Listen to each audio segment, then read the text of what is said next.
கொஞ்சம் கொஞ்சமாக அப்படி எடுத்துட்டு oscillator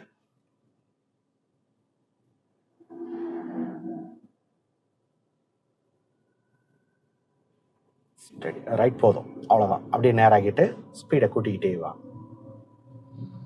slow clutch, second clutch, release, speed.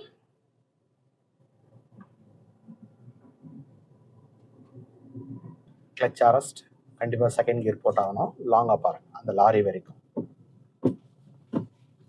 Clutch release, இப்போ ஸ்பீட். முக்கியமாக நீங்கள் தரையை பார்க்கறதுக்கு மறக்காதீங்க. வண்டிங்களை பார்க்குறத விட தரையை பார்த்தீங்கன்னா தான் நம்ம டைரக்ஷன் நமக்கு க்ளீனாக புரியும். ஸ்லோ, வேகத்தடை இருக்குது, ஸ்லோ, ஜஸ்ட் ஸ்லோ, அவ்வளோதான். கொஞ்சம் நேரம் ஆடி. பிரேக் தேவையில்லை, கிளச் தேவையில்லை,